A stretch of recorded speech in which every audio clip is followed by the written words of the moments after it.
शान्तकारं भुजगशयनं पद्मनाभं सुरेशं विश्वधारं गगनसदृशं मेघवर्णं शुभांगं लक्ष्मीकान्तं कमलनयनं योगिभिर्ध्यानगम्यं वन्दे विष्णुं भवभयहरं सर्वलोकैकनाथम। राधे राधे जी। देवोठनी एकादशी की आप सबको बहुत सारी शुभकामनाएं। देवोठनी एकादशी के दिन भगवान श्री हरि विष्णु जी 4 मास के योग निद्रा से जागते हैं। इस दिन से चतुर्मास समाप्त होते हैं।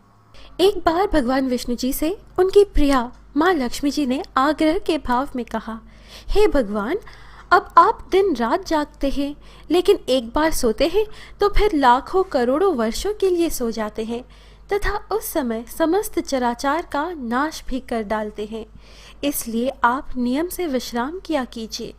आपके ऐसा करने से मुझे भी कुछ समय आराम का मिलेगा। माता लक्ष्मी जी की बातें भगवान जी को उचित लगी। उन्होंने कहा कि तुम ठीक कहती हो, मेरे जागने से सभी देवों और खासकर तुम्हें कष्ट होता है। तुम्हें मेरी सेवा से वक्त नहीं मिलता, इसलिए आज से मैं हर वर्ष 4 मास वर्षा ऋतु में शयन किया करूँगा।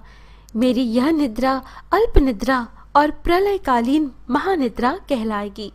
यह मेरी अल्प निद्रा मेरे भक्तों के लिए परम मंगलकारी रहेगी। इस दौरान जो भी भक्त मेरे शयन की भावना कर मेरी सेवा करेंगे, मैं उनके घर तुम्हारे समेत निवास करूंगा। देवोठनी एकादशी के दिन ही भगवान श्री हरि विष्णु जी अपने प्रथम अवतार मत्स्य अवतार में प्रकट हुए थे। शंखासुर नामक राक्षस तीनों लोकों पर विजय प्राप्त कर सभी वेदों और मंत्रों को श्री ब्रह्मा जी से चुराकर सागर में छिपा दिया था, ताकि देवताओं को मंत्रों से कोई बल मिल ना सके। तब श्री ब्रह्मदेव सहित समस्त देवतागण श्री हरि विष्णु जी के शरण में जाते हैं और उनकी बारंबार स्तुति करते हुए धूप दीप नैवेद्य से उनकी पूजा करते हैं। उनकी स्तुति व पूजन से प्रसन्न होकर भगवान विष्णु जी निद्रा से जगते हैं और उनकी रक्षा हेतु मत्स्य अवतार धारण कर जल में प्रवेश कर शंखासुर का वध करते हैं। यह देवोठनी एकादशी की महात्म्य की संपूर्ण कथा सुनने के लिए ऊपर दिख रहे आई बटन पर क्लिक करें। नारद पुराण के अनुसार देवोठनी एकादशी के दिन व्यक्ति को ब्रह्म मुहूर्त में स्नान आदि के बाद भगवान विष्णु जी को याद करते हुए व्रत का संकल्प लेना चाहिए। इसके बाद घट स्थापना करें। एकादशी के दिन चावल का प्रयोग नहीं किया जाता है, इसलिए गेहूं की डेरी पर भगवान विष्णु जी का कलश स्थापित करें। कलश में गंगा जल भरें और उस पर पान के पत्ते और श्रीफल यानी कि नारियल रखें। कलश में रोली से ओम और स्वस्तिक बनाएं। इसके पश्चात भगवान विष्णु जी की मूर्ति या चित्र को स्थापित कर गंगा जल की छींटे करना चाहिए। भगवान जी के स्नान अनंतर उन्हें पीले वस्त्र अर्पण करें। हल्दी और चंदन का टीका लगाएं। फिर भगवान विष्णु जी के समक्ष देसी घी का दीपक प्रज्वलित करना चाहिए और भोग लगाना चाहिए।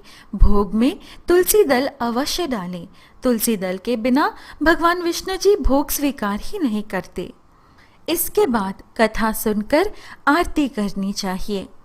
रात्रि में जागरण रहकर भगवान विष्णु जी के सहस्त्र नाम या भगवान विष्णु जी के भजन कीर्तन गाते हुए रात्रि जागरण करना चाहिए। व्रत के अगले दिन द्वादशी तिथि में सूर्योदय के बाद ही ब्राह्मणों व जरूरतमंदों को भोजन व दान दक्षिणा देकर ही स्वयं भोजन ग्रहण करना चाहिए। भक्तों, अब हम देवोठनी एकादशी व्रत कथा सुनेंगे। देवोठनी एकादशी की व्रत कथा सुनने से पहले हमेशा की तरह ओम नमो भगवते वासुदेवाय लिखकर अवश्य कमेंट करें और यह वीडियो अच्छी लगे तो लाइक और सब्सक्राइब करना ना भूलें। शान्तकारं भुजगशयनं पद्मनाभं सुरेशं विश्वधारं गगनसदृशं मेघवर्णं शुभांगं लक्ष्मीकान्तं कमलनयनं योगिभिर्ध्यानगम्यं वन्दे विष्णुं भवभयहरं सर्वलोकैकनाथम्। तो चलिए इस पावन अवसर पर देवउठनी की कथा सुने, जो भगवान विष्णु को अति प्रिय है। देवोत्थान एकादशी की 2 कथाएं हम प्रस्तुत कर रहे हैं। पहली कथा इस प्रकार है। एक राजा के राज्य में सभी लोग एकादशी का व्रत रखते थे। प्रजा तथा नौकर चाकरों से लेकर पशुओं तक एकादशी के दिन अन्न नहीं दिया जाता था।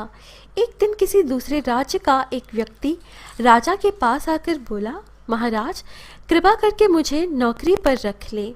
तब राजा ने उसके सामने एक शर्त रखी कि ठीक है, रख लेते हैं, किंतु रोज तो तुम्हें खाने को सब कुछ मिलेगा, परंतु एकादशी को अन्न नहीं मिलेगा। उस व्यक्ति ने उस समय हाँ कर ली, पर एकादशी के दिन जब उसे फलाहार का सामान दिया गया तो वह राजा के सामने जाकर गिड़गिड़ाने लगा, महाराज इससे मेरा पेट नहीं भरेगा, मैं भूखा ही मर जाऊंगा, मुझे अन्न दे दो। राजा ने उसे शर्त की बात याद दिलाई, पर वह अन्न छोड़ने को राजी नहीं हुआ। तब राजा ने उसे आटा, दाल, चावल आदि दिए। वह नित्य की तरह नदी पर पहुंचा और स्नान कर भोजन पकाने लगा। जब भोजन बन गया तो वह भगवान को बुलाने लगा, आओ भगवान, भोजन तैयार है। उसके बुलाने पर पीताम्बर धारण किए भगवान चतुर्भुज रूप में आ पहुँचे तथा प्रेम से उसके साथ भोजन करने लगे। भोजन आदि करके भगवान अंतर्ध्यान हो गए तथा वह अपने काम पर चला गया। 15 दिन बाद अगली एकादशी को वह राजा से कहने लगा कि महाराज मुझे दुगना सामान दीजिए, उस दिन तो मैं भूखा ही रह गया। राजा ने कारण पूछा तो उसने बताया कि हमारे साथ भगवान भी खाते हैं, इसलिए हम दोनों के लिए ये सामान पूरा नहीं होता। यह सुनकर राजा को बड़ा आश्चर्य हुआ। वह बोला, मैं नहीं मान सकता कि भगवान तुम्हारे साथ खाते हैं। मैं तो इतना व्रत रखता हूँ, पूजा करता हूँ, पर भगवान ने मुझे कभी दर्शन नहीं दिए। राजा की बात सुनकर वह बोला, महाराज यदि विश्वास ना हो तो साथ चलकर देख ले। राजा एक पेड़ के पीछे छिपकर बैठ गया। उस व्यक्ति ने भोजन बनाया तथा भगवान को शाम तक पुकारता रहा, परंतु भगवान ना आए। अंत में उसने कहा, हे भगवान, यदि आप नहीं आए तो मैं नदी में कूदकर प्राण त्याग दूंगा। लेकिन भगवान नहीं आए। तब वह प्राण त्यागने के उद्देश्य से नदी की तरफ बढ़ा। प्राण त्यागने का उसका दृढ़ इरादा जान शीघ्र ही भगवान ने प्रकट होकर उसे रोक लिया और साथ बैठकर भोजन करने लगे। खा पीकर वे उसे अपने विमान में बिठाकर अपने धाम ले गए। यह देख राजा ने सोचा कि व्रत उपवास से तब तक कोई फायदा नहीं होता जब तक मन शुद्ध ना हो। इससे राजा को ज्ञान मिला। वह भी मन से व्रत उपवास करने लगा और अंत में स्वर्ग को प्राप्त हुआ। दोस्तों, ये थी पहली कथा, है ना निराली। चलिए अब दूसरी कथा सुने। एक राजा था, उसके राज्य में प्रजा सुखी थी। एकादशी को कोई भी अन्न नहीं बेचता था, सभी फलाहार करते थे। एक बार भगवान ने राजा की परीक्षा लेनी चाहिए। भगवान ने एक सुंदरी का रूप धारण किया तथा सड़क पर बैठ गए। तभी राजा उधर से निकला और सुंदरी को देख चकित रह गए। उसने पूछा, हे सुंदरी, तुम कौन हो और इस तरह यहाँ क्यों बैठी हो? तब सुंदर स्त्री बने भगवान बोले, मैं निराश्रिता हूँ, नगर में मेरा कोई जाना पहचाना नहीं है, किससे सहायता मांगू? राजा उसके रूप पर मोहित हो गए। वह बोले, तुम मेरे महल में चलकर मेरी रानी बनकर रहो। सुंदरी बोली, मैं आपकी बात मानूंगी, पर आपको राज्य का अधिकार मुझे सौंपना होगा। राज्य पर मेरा पूर्ण अधिकार होगा। मैं जो भी बनाऊंगी आपको खाना होगा। राजा उसके रूप पर मोहित था, अतः उसकी सभी शर्तें स्वीकार कर ली। अगले दिन एकादशी थी। रानी ने हुक्म दिया था कि बाजारों में अन्य दिनों की तरह ही अन्न बेचा जाए। उसने घर में भी मांस मछली आदि पकवाए तथा परोस कर राजा से खाने के लिए कहा। यह देखकर राजा बोले, रानी, आज एकादशी है, मैं तो केवल फलाहार ही करूंगा। तब रानी ने शर्त की याद दिलाई और बोली, या तो खाना खाओ, नहीं तो मैं बड़े राजकुमार का सिर काट दूंगी। राजा ने अपनी स्थिति बड़ी रानी से कही तो बड़ी रानी बोली, महाराज, धर्म ना छोड़े, बड़े राजकुमार का सिर ही दे दे। पुत्र तो फिर मिल जाएगा पर धर्म नहीं मिलेगा। इसी दौरान बड़ा राजकुमार खेल कर आ गया। माँ की आंखों में आंसू देखकर वह रोने का कारण पूछने लगा तो माँ ने उसे सारी वस्तुस्थिति बता दी। तब वह बोला, मैं सिर देने के लिए तैयार हूँ माँ, पिताजी के धर्म की रक्षा होगी, ज़रूर होगी। राजा दुखी मन से राजकुमार का सिर देने को तैयार हुए तो रानी के रूप से भगवान विष्णु ने प्रकट होकर असली बात बताई। राजन, तुम इस कठिन परीक्षा में सफल हुए। भगवान ने प्रसन्न मन से राजा से वर मांगने को कहा तो राजा बोला, आपकी दया सब कुछ है, हमारा उद्धार करे। उसी समय वहाँ एक विमान उतरा। राजा ने अपना राज्य पुत्र को सौंप दिया और विमान में बैठकर परम धाम को चले गए। इति श्री देवोठनी एकादशी व्रत कथा संपूर्ण। ओम जय जगदीश हरे, स्वामी जय जगदीश हरे। भक्त जनों के संकट, दास जनों के संकट क्षण में दूर करे। ओम जय जगदीश हरे। भक्तों, इस प्रकार कथा श्रवण करने के बाद आरती से भगवान विष्णु जी का पूजन संपन्न करें।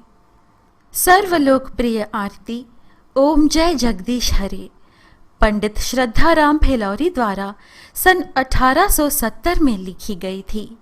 यह आरती मूलतः भगवान विष्णु जी को समर्पित है, किंतु इस आरती को किसी भी पूजा उत्सव पर सुनाया या गाया जाता है। भक्तों का मानना है कि इस आरती का मनन करने से सभी देवी देवताओं की आरती का पुण्य मिल जाता है। भक्तों, यहाँ हमारी आज की यह प्रस्तुति समाप्त होती है। आशा है आपको यह वीडियो अच्छी लगी।